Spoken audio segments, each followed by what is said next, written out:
High friends, welcome to யாஷிகர். இது ரொம்ப பெரிய ஒரு ட்விஸ்ட்டாக இருக்கே அப்படிங்கிற மாதிரி தான் இருந்துச்சு. என்னடா இது அப்படின்ட்டு சடனாக காவேரி ஃபேமிலி தங்கியிருக்கிற இடத்த கண்டுபிடிச்சு, நான் கூட அது எப்படி கண்டுபிடிச்சு வர முடியும், அவங்க எங்கேயோ ஒரு மூலையில் இருக்காங்க அப்படிங்கிற மாதிரி யோசித்தேன். பார்த்தா கரெக்டாக அவங்க வீட்டை கண்டுபிடிச்சு அவங்க வீட்டுக்கே வாமா உள்ளே போகலான்னு சொல்லி அவங்க தங்கியிருக்க வீட்டுக்குள்ளேயே போகிறாங்க.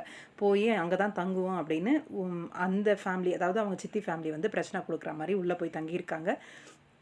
இப்போ விஜய்க்கு வேற ஆப்ஷனே கிடையாது. காவேரி கிட்ட ஃபோன் பண்ணி அழுகுறாங்க அம்மா. உடனே இங்கே காவேரி நாங்கள் உடனே வரோம் அப்படின்னு சொல்லி விஜய் காவேரி 2 பேரும் போய் அம்மாவை கையோடு கூட்டிகிட்டு வராங்க. அம்மாவையும் வீட்டில் இருக்கிற பாட்டி கங்கா எல்லாரையும் கூட்டிகிட்டு வந்துடுறாங்க.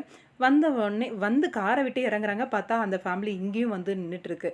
அவங்க எங்கே இருப்பாங்களோ அங்கே தான் நாங்களும் இருப்போம் அப்படிங்கிற மாதிரி பயங்கர ஷாக்கு. அனல் பறக்கும் கதைக்களத்துடன் அப்படிங்கிற மாதிரி ப்ரொமோவே கொஞ்சம் பயங்கர ஃபயராக தான் இருக்குது அப்படின்னு சொல்லணும். பயங்கரமான ஒரு பெரிய சண்டையோட முடியும் அப்படின்ட்டு. ஏன்னா இங்கே விஜயோட பாட்டி, சித்தி, சித்தப்பா எல்லாம் செம்ம கடுப்பில் இருக்காங்க காவேரி மேலேயும் காவேரி குடும்பத்து மேலேயும். இன்னொரு பக்கம் இந்த மாதிரி ஒரு குடும்பத்தில் பொண்ணு எடுத்திருக்கு அப்படிங்கிற மாதிரி இருந்துட்டு இருக்காங்க. இதில் அவங்களால அந்த சித்தி ஃபேமிலியால் காவேரி ஃபேமிலிக்கு பிரச்சனைனா கூட பரவாயில்ல, காவேரியோட அதாவது புகுந்த வீட்டுக்கும் அந்த ஃபேமிலியால் ப்ராப்ளம் வருது. அதுவும் காவேரிக்கு அப்படின்ற மாதிரி தான் போய் முடிய போகுது.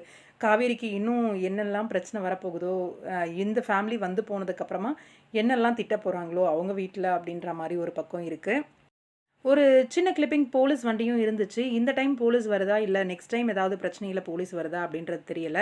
அவங்க இருக்கிற இடத்துல தான் நாங்களும் இருப்போம் அப்படின்ற மாதிரி தான் ப்ராப்ளத்தை க்ரியேட் பண்ண போகிறாங்க இங்கே சித்தி ஃபேமிலி.